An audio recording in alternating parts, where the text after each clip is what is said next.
Hey guys, what's up? It's Drone Sparky here. So today I'm going to be talking about how you can repair your iPhone battery yourself. Now obviously this is a really old iPhone. It's an iPhone 5, and because it hasn't had a battery replacement in its whole entire time as a phone, and this phone was released in 2012 by the way, it seems to be boot looping.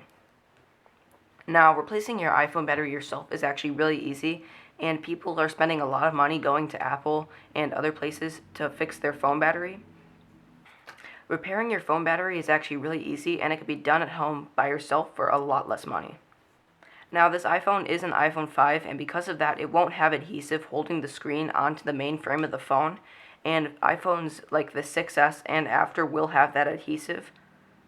The adhesive can be sometimes hard to remove, but it's still a relatively simple repair process if you take the steps slowly.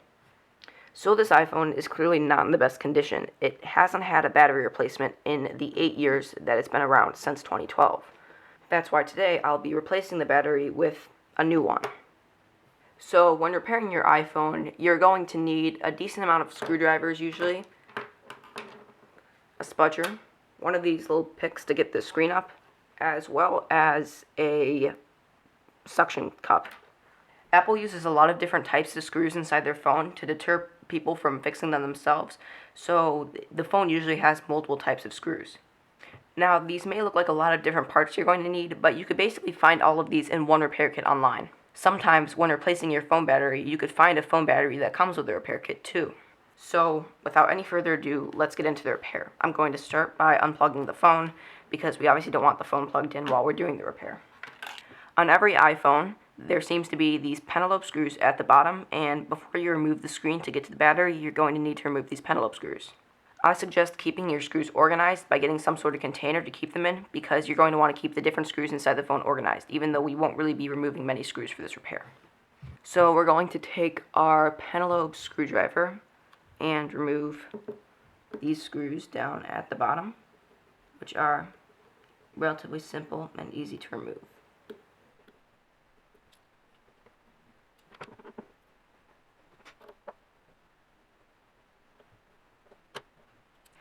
Now that you've removed the two pentalobe screws down at the bottom of the phone, you can proceed to taking off the screen. Now this can be quite hard, especially on phones that do have adhesive around the edges, and for those phones I would highly suggest getting something like a blow dryer and heating up the edges of the phone so you can soften up the adhesive before taking off the screen. On phones like this though, there is no adhesive, so the screen can be removed a lot easier, although it still will take a decent effort. After a little bit of persuasion, I was able to get this pick into the phone after using the suction cup to pull on the screen a little bit. I had to do it off camera because it's kind of hard to just do it right here.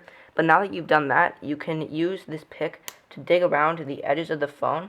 And there are going to be little things on the frame of the screen that are like lower into the phone, so it'll be kind of difficult to pull up. But we could also take this suction cup off.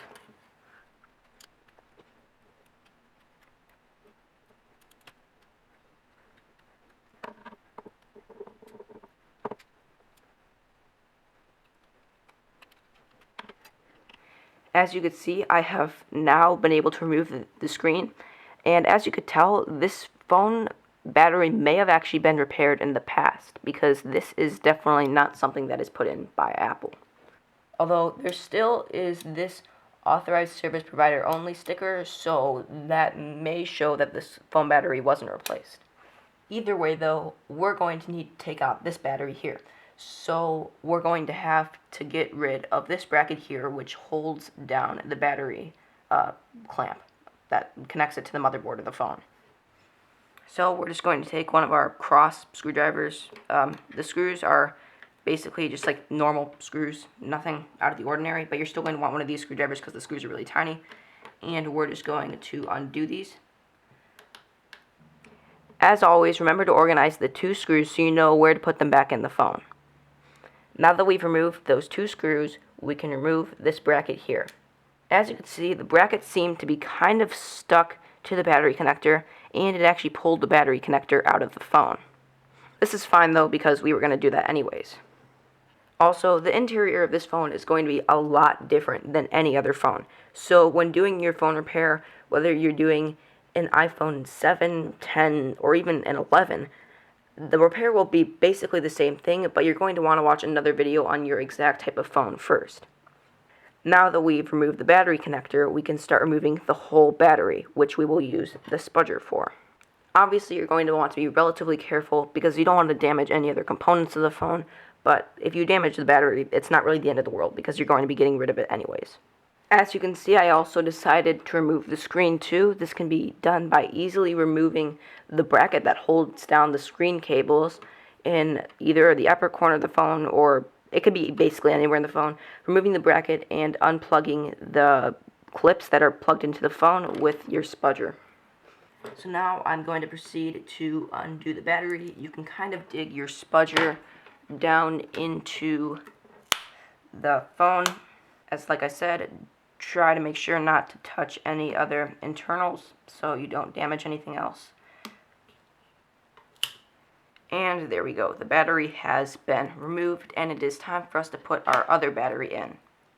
Now, I don't have any adhesive for this battery as it wasn't given to me by the person who wanted me to repair their phone, but this is fine. The screen will hold the battery in. The battery can be set into the phone and plugged in. Now that the battery is plugged back in, I can plug back in the screen so I can test it to make sure everything works and the phone boots up as it should. Now we're going to test the phone. Of course, the battery just might not come with any charge on it, so we're going to plug in the phone and see how it works. And we're getting the phone booting up, and let's hope we don't get a boot loop this time because that would be bad. Oh. A little bit of vibration there. It's a good sign, and as you can see, the phone is on and it is actually working. Now that we have succeeded in finishing the repair for the most part, we're going to have to reinstall all the pieces that I took off. Alright, now that I've successfully put back in those screws and brackets, and can I say that some of those screws did not want to go in, but I mean, we did it, so it's fine. Now that we've done that, we can place the screen back into the phone, and being sure to push in carefully on each edge part so that the brackets on the side of the screen go back into the phone. Now that we've successfully clamped back down the display, we can put back in our pendulum screws into the phone. I only need one. Stop picking up both. This is one of the main reasons I hate magnets. Sometimes magnetic screwdrivers are really nice, but sometimes they really suck. Alright, so that will be it for this phone repair. As you can see, the battery repair is relatively easy on a phone, and sometimes Apple will charge upwards of $100 for this really simple repair. A phone battery usually costs about $20 or less, especially for models like the iPhone 8 or 7, or phones like this, it can even cost $15 or even $10. So I highly suggest doing this repair yourself. As I said, the most of the people watching this video aren't going to be doing a repair on an iPhone 5. They're probably going to be doing a repair on a newer phone. So I highly suggest watching a video specific to that phone exactly so you know what you're going to be doing. Anyways, guys, thanks for watching. Please like and subscribe, and bye-bye.